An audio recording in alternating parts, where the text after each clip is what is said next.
Assalamualaikum warahmatullahi wabarakatuh. Halo teman-teman sejarah, dimanapun kalian berada, gimana nih kabarnya? Semoga sehat selalu ya. Kembali lagi bersama kami di Podcast SKI episode 23. Pada kesempatan kali ini bersama saya Magfira Ramadhani dan rekan saya Sela Sabila. Kami dari jurusan Sejarah Peradaban Islam, Fakultas Usuluddin dan Adab.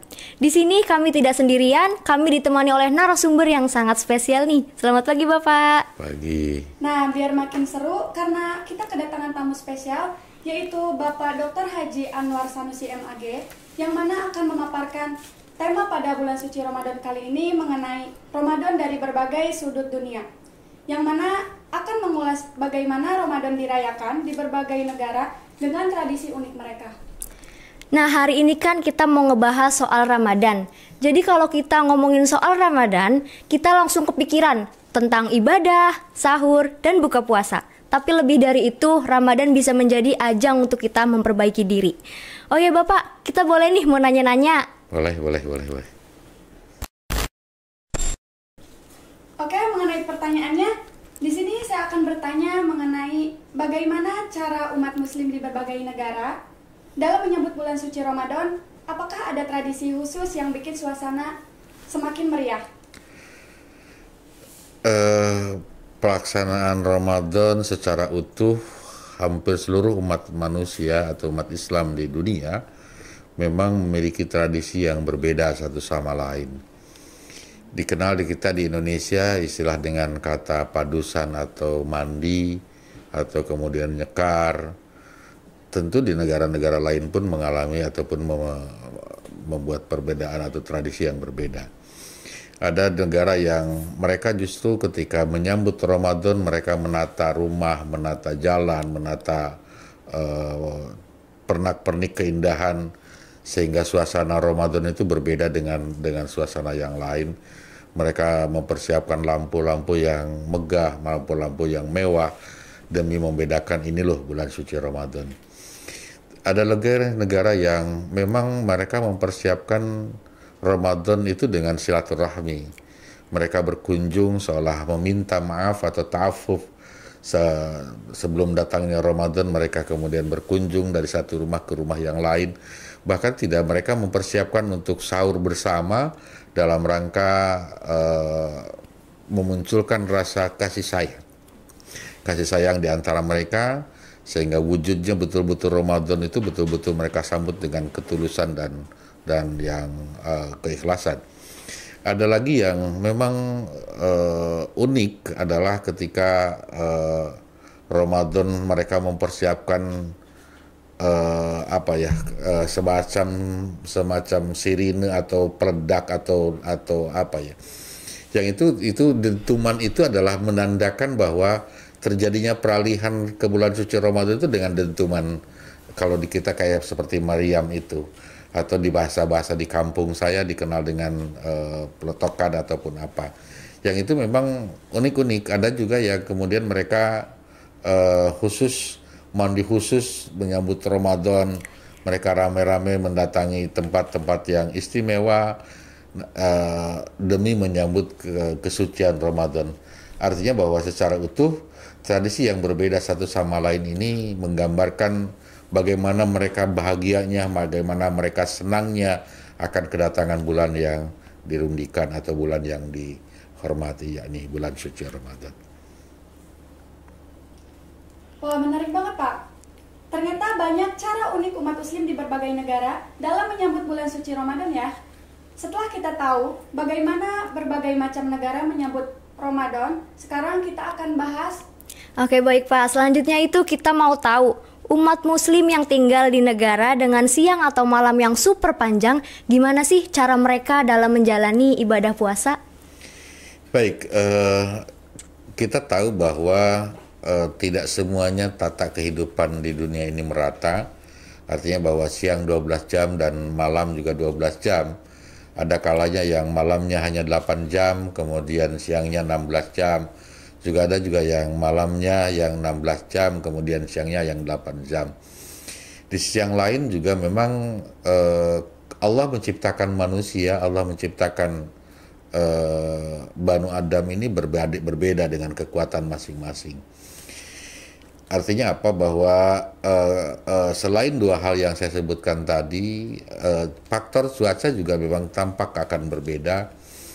Di Indonesia yang kita kenal adalah hanya dua musim, yakni musim hujan atau musim kemarau dan musim dingin ataupun musim hujan. Di berbagai negara tentu tidak hanya dikenal dengan dua musim itu. Mereka juga ada mengenal musim salju ataupun musim semi dan lain sebagainya. Nah, perbedaan-perbedaan ini tentu secara alami memang Allah sudah mempersiapkan berbeda.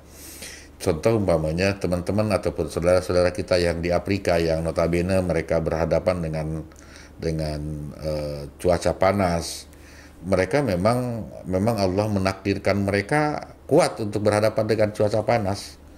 Berbeda dengan kita yang notabene yang cuacanya hanya 30 derajat, ketika dibawa ke panas kita juga kerepotan.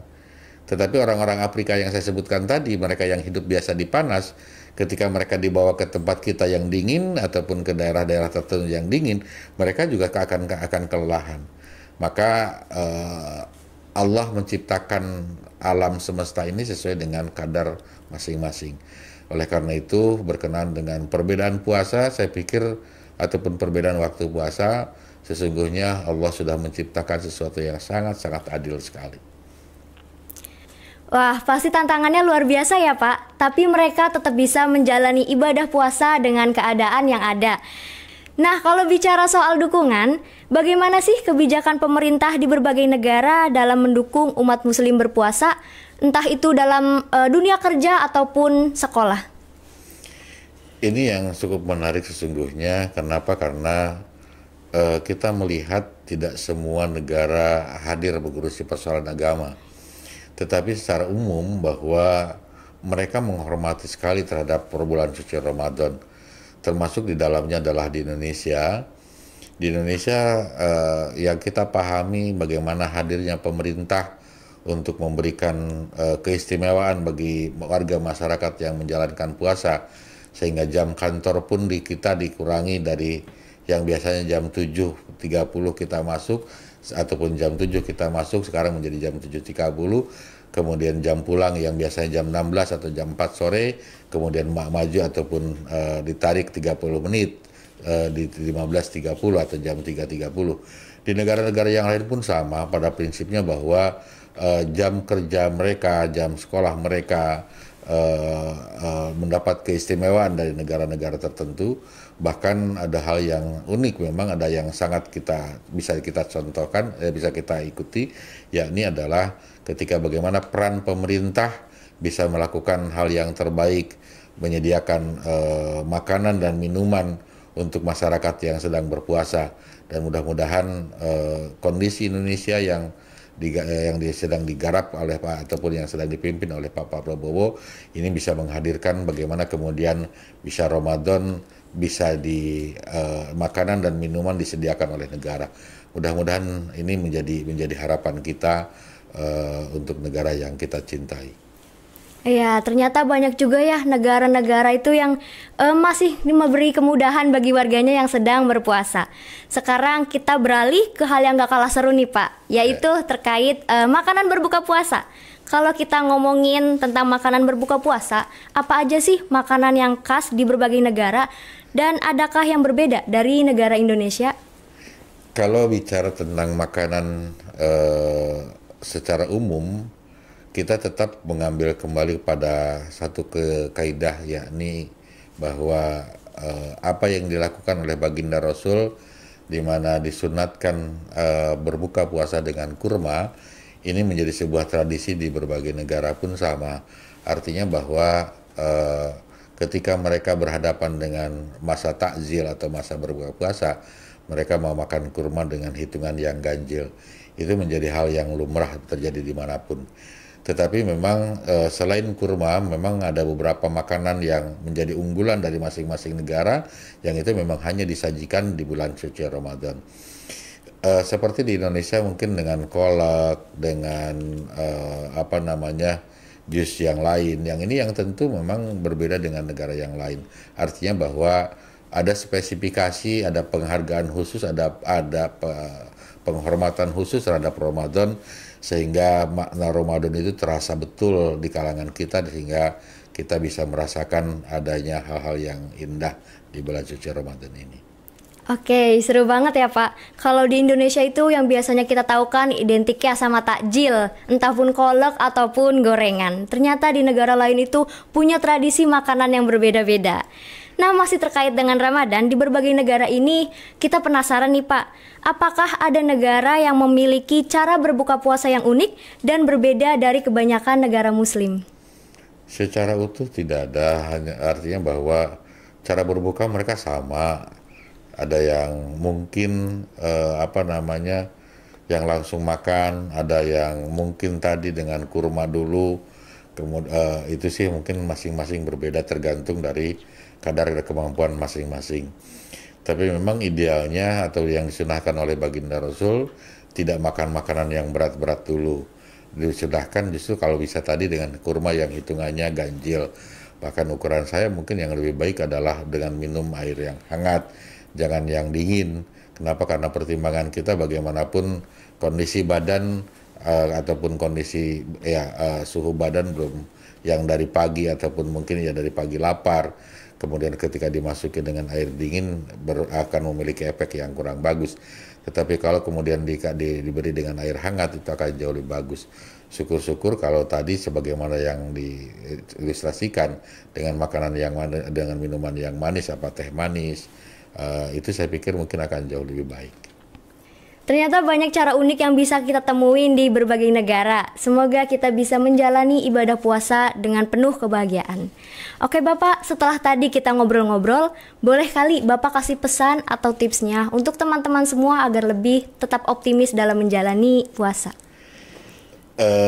Banyak hal sesungguhnya yang bisa kita tarik hikmahnya. Yang pertama, bahwa perbedaan satu negara dengan negara yang lain berkenaan dengan jam malam dan jam siang, saya pikir itu adalah sebagai sebuah anugerah di mana satu negara dengan negara yang lain berbeda dalam jamnya, tanpa kemudian kita menghitung lebih enak kalau kemudian puasa di Malaysia atau lebih enak puasa kalau kemudian di belahan timur. Saya pikir tidak demikian, tetapi justru yang harus kita adaikan adalah makna sesungguhnya dari Ramadan itu. Yang kedua, harapan terbesar bagi saya adalah justru meningkatnya kreativitas, meningkatnya tingkat ibadah yang dilakukan oleh teman-teman di bulan Ramadan ini. Ini yang sesungguhnya Ramadan itu kan menjadi momentum kebangkitan kita, yang itu kemudian menjadi kawah candra di muka di 11 bulan berikutnya. Artinya bahwa ada peningkatan-peningkatan yang harus dilakukan oleh kita di bulan Ramadan, yang itu justru peningkatan itu pasca Ramadan itu jauh lebih meningkat.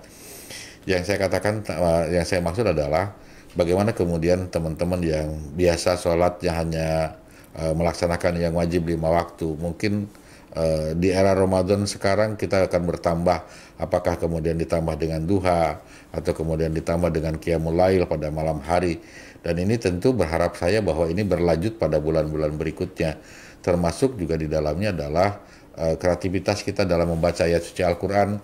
Harapan kita kalau hari ini kita mampu 1-2 ayat atau sampai dengan 5 ayat, harapan saya di luar Ramadan ini bisa meningkat, bisa 5-20 ayat, sehingga ada proses peningkatan dari satu waktu ke waktu yang lain. Tentu harapan terbesar adalah jangan sampai kemudian Ramadan menjadi hal-hal yang justru menjadi terbalik. Artinya pada Ramadan lebih banyak orang tidur siangnya tanpa kemudian kreativitas yang baik. Ini yang tentu menjadi harapan kita terbesar. Yang ketiga, yang utama adalah bagaimana kemudian Ramadan ini mampu menjadi sebuah bukti bagaimana kepekaan sosial atau kepekaan teman-teman yang melaksanakan Ramadan ini. Kenapa? Karena kalau kita hanya dibatasi oleh waktu hanya mungkin 11 atau 12 jam Ramadan, tapi bagi mereka yang fuqara wal masakin tentu hitungannya tidak hanya 11 dan 12 jam, mereka mungkin bisa 13 jam, bisa 15 jam, bahkan bisa mungkin 24 jam mereka tidak menemukan air dan tidak menemukan makanan. Yang ini tentu Ramadan berdampak bagaimana kemudian masyarakat Islam peduli terhadap lingkungan, peduli terhadap tetangga, peduli terhadap sesama muslimnya. Itu mungkin beberapa hal yang bisa saya sampaikan, dengan harapan momentum Ramadan ini adalah momentum membangkitkan tradisi yang kebaikan, tradisi hal-hal yang baik, sehingga kemudian menjadi keuntungan tersendiri bagi warga masyarakat muslim. Terima kasih banyak Bapak atas sharingnya yang sangat inspiratif ini. Semoga kita semua bisa menjalani ibadah puasa dengan penuh semangat. Terima kasih sudah mendengarkan podcast spesial di bulan Ramadan. Jangan lupa untuk terus ikuti kami ya. Sampai jumpa. Wassalamualaikum warahmatullahi wabarakatuh.